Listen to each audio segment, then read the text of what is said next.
সিদ্দিকীর হাতে রাজ্যের অর্থ দপ্তরটা মাত্র 6 মাসের জন্য তুলে দিই, যে হয় কি হয় না দেখিয়ে দেবো। আমাদের রাজ্যের সম্পত্তি আছে, দেশের অনেক সম্পত্তি আছে, চুরি হয়ে যাচ্ছে।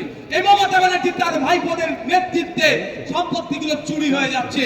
চুরি আটকালেই শিক্ষা কেন্দ্রের যেমন মান উন্নয়ন হবে, চক ডাক্তার যেমন পৌঁছে যাবে, হসপিটালে বেডও পৌঁছাবে, নতুন নতুন চাকরি হবে এবং সরকারি কর্মচারীদের কেন্দ্রীয় সমাহারে পিওর ব্যবস্থা করা যাবে।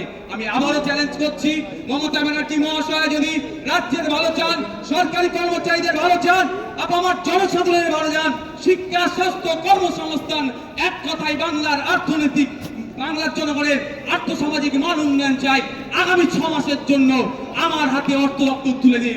এই অর্থনৈতিক চাকা আমূল পরিবর্তন করে দেখিয়ে দেব। ধন্যবাদ, সকলে ভালো থাকবেন।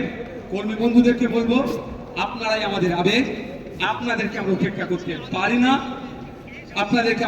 করতে পারি না, কে আসবে কে যাবে, সেই জন্য আমরা স্বল্পগুটি কয়েক মানুষকে নিয়ে প্রোগ্রাম করেছি।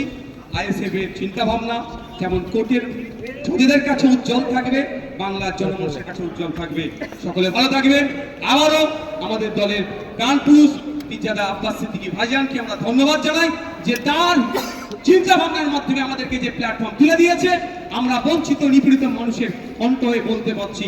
ধন্যবাদ, সকলে ভালো থাকবেন, সুস্থ থাকবেন। इनकलाब इनकलाब इनकलाबी जिंदाबाद, आईएसएफ जिंदाबाद, पीरजादा अब्बास सिद्दीकी भाईजान जिंदाबाद, बड़ा भाईजान जिंदाबाद, पीरजादा नौशाद सिद्दीकी भाईजान जिंदाबाद, आईएसएफ जिंदाबाद। আমরা কোর্টের নির্ধারিত অনুযায়ী সময় অনুযায়ী 4:30 হয়নি, 4:29 আমাদের প্রোগ্রাম শেষ করলাম। মিডিয়া বন্ধু যারা আছেন তাদেরকে অনুরোধ করব, আমরা ধীরে স্থিরে আসুন, আমরা সবাই গাইড দেবো।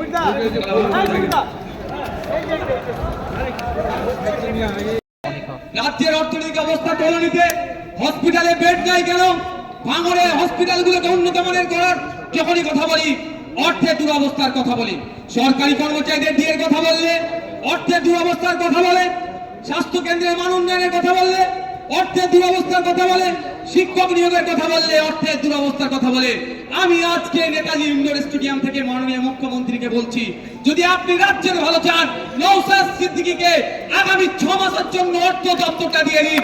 রাজ্যের অর্থনৈতিক অবস্থা আমি পরিবর্তন করে দেখিয়ে দেব। নির্দ্বিধায় বলছি, যদি অর্থনৈতিক দুরবস্থা পরিবর্তন না করতে পারি, রাজনীতি করাই আমি ছেড়ে দেবো।